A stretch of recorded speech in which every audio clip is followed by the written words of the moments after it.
قل للمليحة إن بدت أنا زاهد وعن الغرام مباعد ومباعد قل للمليحة ليس يفتنني الهوى إلا بآي الله عز معاند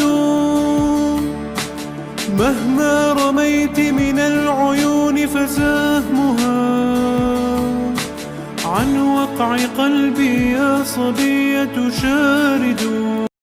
Assalamualaikum warahmatullahi wabarakatuh. Perkenalkan, nama saya Safira. Pada video kali ini saya akan membahas materi mengenai konsep waktu, perubahan, dan kebudayaan.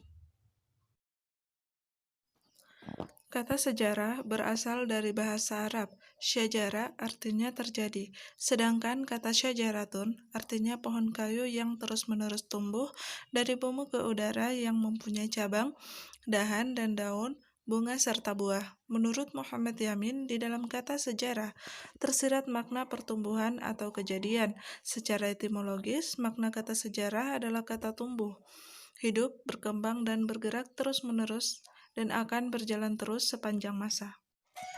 Selanjutnya, sejarah dalam arti negatif. Sejarah dalam arti negatif dapat dipahami sebagai berikut. Yang pertama, sejarah itu bukan mitos, sama-sama menceritakan masa lampau. Sejarah berbeda dengan mitos. Mitos menceritakan masa lampau dengan waktu yang tidak jelas dan kejadian yang tidak masuk akal di masa sekarang. Kemudian yang kedua, sejarah itu bukan filsafat. Filsafat itu abstrak. Dalam bahasa Latin, abstracus berarti pikiran, dan spekulatif. Dalam arti filsafat hanya berurusan dengan pikiran umum. Jika filsafat berbicara tentang manusia, maka manusia itu adalah manusia pada umumnya, manusia yang hanya ada pada gambaran pemikiran. Sedangkan sejarah berbicara tentang manusia, maka yang dibicarakan adalah orang tertentu yang mempunyai tempat dan waktu serta terlibat dalam kejadian. Selanjutnya yang ketiga, sejarah bukan ilmu alam. Sejarah sering dimasukkan dalam ilmu-ilmu manusia atau human studies yang kemudian dibagi menjadi dua, yaitu ilmu sosial dan ilmu kemanusiaan. Ilmu alam bertujuan untuk menemukan hukum-hukum yang bersifat umum atau bersifat nomoteis. Sedangkan sejarah berusaha menuliskan hal-hal yang bersifat khas atau ideografis. Kemudian yang keempat, sejarah itu bukan sastra. Perbedaan sejarah dan sastra paling tidak ada 4 hal, yaitu cara kerja, kebenaran, hasil keseluruhan, dan kesimpulan. Dari cara kerja, sastra adalah pekerjaan imajinasi yang lahir dari kehidupan seseorang pengarang. Kebenaran bagi seorang pengarang secara mutlak ada di bawah kekuasaannya atau bersifat subjektif. Hasil keseluruhannya hanya menuntut supaya pengarang taat asas dunia yang dibangunnya. Selanjutnya, sejarah dalam arti positif. Secara positif, sejarah dapat diartikan sebagai berikut. Pertama, sejarah adalah ilmu tentang manusia. Sejarah membicarakan manusia, tetapi bukan cerita tentang masa lampau, manusia secara keseluruhan. Manusia yang menjadi fosil menjadi kajian antropologi ragawi, benda-benda peninggalan sejarah menjadi kajian arkeologi. Dan yang kedua, sejarah adalah ilmu tentang sesuatu yang mempunyai makna sosial. Tidak semua peristiwa penting untuk perkembangan dan perubahan masyarakat. Ketiga, sejarah adalah ilmu tentang sesuatu yang tertentu, satu-satunya dan terencana. Keempat, sejarah adalah ilmu tentang waktu. Selanjutnya, guna sejarah. Menurut Kuntowijoyo, setidaknya guna sejarah dapat dibedakan menjadi dua, yaitu guna intrinsik dan guna ekstrinsik. Yang pertama, guna intrinsik terdiri atas sejarah sebagai ilmu, sejarah sebagai cara mengetahui masa lampau, sejarah sebagai pernyataan pendapat. Kemudian guna ekstrinsik. Dilihat dari kegunaan sejarah secara ekstrinsik, maka sejarah secara umum mempunyai fungsi pendidikan. Di antaranya adalah pendidikan moral.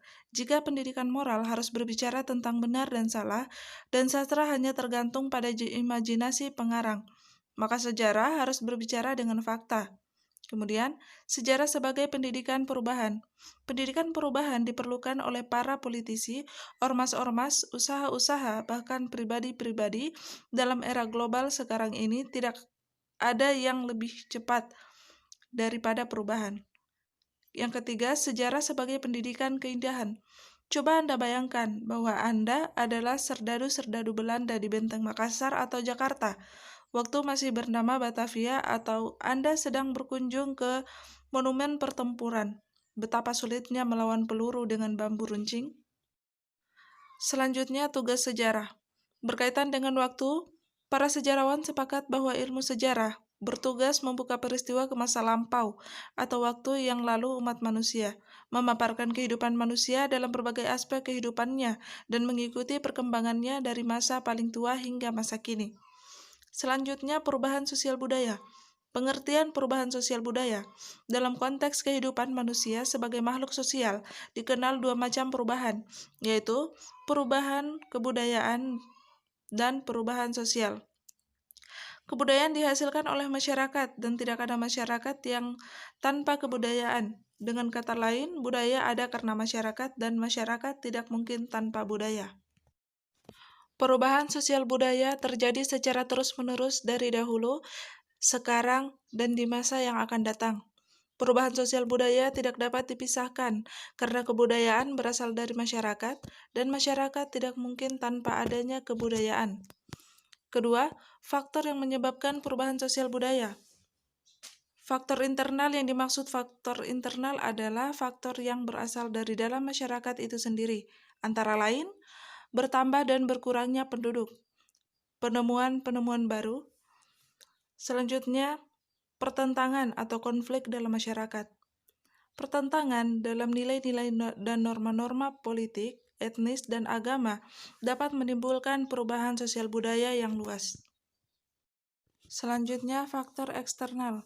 Perubahan sosial budaya dapat pula disebabkan oleh faktor-faktor yang berasal dari luar masyarakat, yaitu: pertama, lingkungan fisik. Adanya bencana alam seperti gempa bumi, angin topan, banjir besar, dan tanah longsor memungkinkan masyarakat pindah dari daerah asal ke daerah pemukiman baru. Berubahnya lingkungan fisik dapat juga diartikan berubahnya lahan penduduk lama demi kepentingan yang baru. Kemudian yang kedua, peperangan-peperangan yang terjadi antara satu masyarakat atau negara dengan masyarakat lain menimbulkan berbagai dampak, sepertinya dampak yang ditimbulkan oleh adanya pemberontakan dan pertentangan-pertentangan. Yang ketiga, pengaruh kebudayaan masyarakat. Adanya interaksi langsung antara suatu masyarakat dengan masyarakat lain akan menyebabkan saling pengaruh.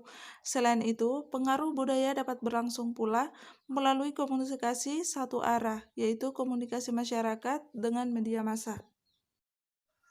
Selanjutnya, faktor-faktor yang menyebabkan masyarakat menolak adanya perubahan sosial budaya.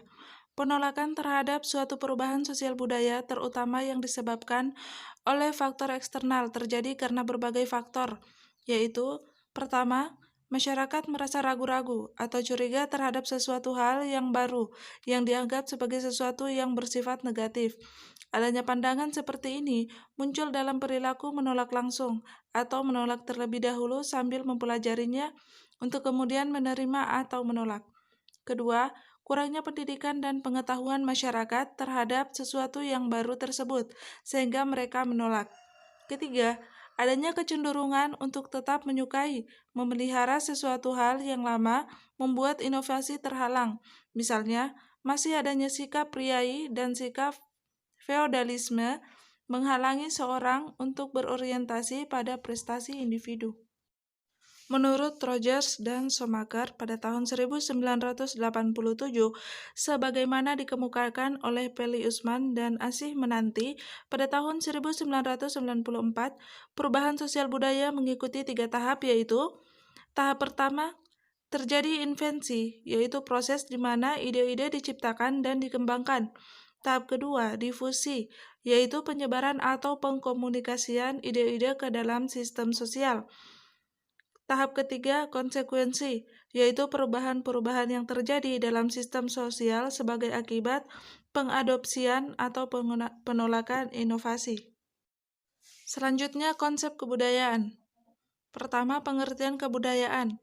Kata kebudayaan berasal dari kata Sanskerta, budaya, yaitu bentuk jamak dari budi, yang berarti budi atau akal. Dengan demikian, secara sederhana, kebudayaan dapat diartikan hal-hal yang bersangkutan dengan akal.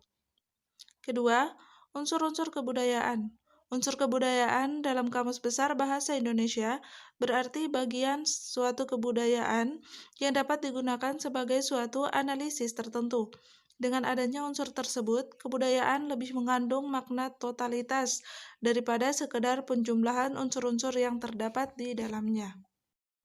Bahasa Ernest Cassirer menyatakan bahwa manusia adalah makhluk yang menggunakan simbol. Artinya, manusia adalah makhluk yang menggunakan simbol, khususnya bahasa. Dengan kata lain, bahasa berisi simbol atau lambang untuk mengkomunikasikan ide, gagasan, atau pemikiran. Bahasa dapat dibedakan atas bahasa isyarat, misalnya kentongan, gerakan tangan, anggukan, gelengan kepala, dan isyarat lain yang diterima berdasarkan kesepakatan suatu masyarakat. Bahasa lisan diucapkan melalui mulut. Bahasa tulisan melalui buku, surat, koran, dan sebagainya. Selanjutnya, sistem peralatan dan perlengkapan hidup manusia atau sistem teknologi menurut Noto Nagoro. Manusia adalah makhluk yang bersifat monopluralis, yang terdiri dari susunan kodrat, sifat kodrat, dan kedudukan kodrat. Selanjutnya, sistem mata pencarian hidup atau sistem ekonomi. Jika dilihat dari tingkat teknologi yang dipergunakan, maka sistem mata pencarian hidup dapat dibagi atas: pertama, masyarakat pemburu dan peramu. Kedua, pertanian berpindah-pindah atau berladang. Ketiga, pertanian intensif. Keempat, industri. Selanjutnya, dalam sistem kemasyarakatan atau organisasi sosial atau sistem sosial dalam setiap masyarakat pada umumnya mempunyai aturan tentang tempat tinggal pasangan suami istri yang baru kawin. Selanjutnya, sistem pengetahuan. Pengetahuan adalah segala sesuatu yang diketahui oleh manusia dengan cara belajar. Kemudian, sistem religi. Selanjutnya, sistem kesenian. Kemudian, wujud kebudayaan menurut Kodjaraningrad. Ketujuh unsur kebudayaan tersebut masing-masing mempunyai 3 wujud kebudayaan. Adapun wujud kebudayaan itu adalah sebagai berikut. Yang pertama, sistem budaya. Wujud kebudayaan pada tingkat ini sebagai suatu kompleks dari ide-ide, gagasan, nilai-nilai, norma-norma, peraturan, dan sebagainya. Sifatnya masih abstrak dan tidak dapat diraba atau difoto. Lokasinya ada di kepala-kepala atau dalam pikiran masyarakat di mana kebudayaan itu berada. Kemudian, sistem sosial. Wujud dari kedua dari kebudayaan disebut sistem sosial. Sistem sosial ini terjadi dari aktivitas-aktivitas manusia yang berinteraksi dari hari ke hari, menurut pola-pola tertentu berdasarkan adat tata kelakuan. Aktivitas-aktivitas manusia dalam sistem sosial ini bersifat konkret, bisa difoto, bisa diobservasi. Terakhir, berupa kebudayaan fisik. Wujud kebudayaan fisik adalah benda-benda hasil karya manusia. Sifat dari wujud kebudayaan ini sifatnya paling konkret, misalnya rumah, sepeda motor, komputer, kain batik, kancing baju, dan sebagainya. Sebagai contoh, sistem kepercayaan mempunyai wujud sebagai sistem keyakinan dan gagasan-gagasan tentang Tuhan, dewa-dewa, roh-roh halus, neraka, surga, dan sebagainya.